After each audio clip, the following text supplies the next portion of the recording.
మేము ఒకటే ఆలోచిస్తున్నాం, మౌలిక సదుపాయాలకు ఎక్కువ పెద్దపీట వేస్తున్నాం, నాలెడ్జ్ ఎకానమీకి ముందుకు పోతున్నాం.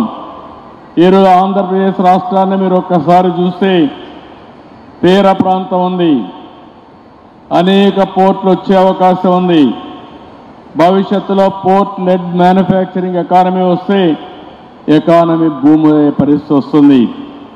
నిన్నటి వరకు రామాయంపట్నం చూశారు, మామూలు ప్రదేశం. ఈరోజు ఆ రామాయంపట్నంలో ఒక పోర్ట్ వస్తూ ఉంది. అదేవిధంగా బీపీసీఎల్ అయితే 70-80 వేల కోట్ల రూపాయలు పెట్టి రిఫైనరీ తీసుకొస్తున్నారు. వాళ్ళు వచ్చిన తర్వాత ఇంకా కొంతమంది వచ్చి భవిష్యత్తులో రామాయంపట్నం ఒక ఇండస్ట్రియల్ టౌన్షిప్గా తయారయ్యే పరిస్థితి వస్తుంది. ఎందుకు నేను ఈ మాట చెప్పానంటే, ఆంధ్రప్రదేశ్ మొత్తం 1000 కిలోమీటర్లు తీర ప్రాంతం ఉంది. పోర్ట్లు డెవలప్ చేస్తే, మ్యానుఫ్యాక్చరింగ్ ప్రాధాన్యత ఇస్తే బ్రహ్మాండమైన అభివృద్ధి జరిగే పరిస్థితి వస్తుంది. ఒక 50,000 కోట్ల రూపాయలు నేషనల్ హైవేస్ వర్కులు జరుగుతున్నాయి.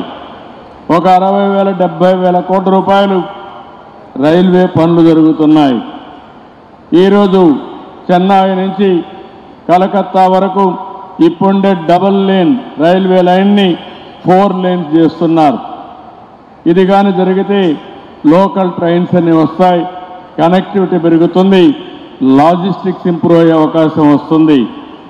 అదే సమయంలో మనం కానీ అమరావతి పూర్తి చేసుకుని నాలెడ్జ్ ఎకానమీలో కొత్తగా మీరు చూస్తే ఆంధ్రప్రదేశ్ని ఒక గ్రీన్ హైడ్రోజన్ హబ్గా తయారు చేసే పరిస్థితి వస్తుంది. ఇక్కడ సోలార్ ఎనర్జీ ఉంది, అదే సమయంలో విండ్ ఎనర్జీ వస్తూ ఉంది, ఇంకో పక్క పంప్డ్ ఎనర్జీకి అనుకూలమైన స్థలం.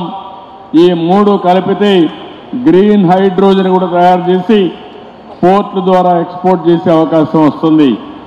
అదే నిన్న ప్రధానమంత్రి గారు 1,80,000 కోట్ల రూపాయలు విలువ చేసి గ్రీన్ హైడ్రోజన్ ప్లాంట్కి ఏదైతే గవర్నమెంట్ ఆఫ్ ఇండియా ఎన్టీపీసీ కానీ అదే మరి జెన్కో కానీ జాయింట్ వెంచర్తో పని ప్రారంభించే పరిస్థితికి వచ్చాం.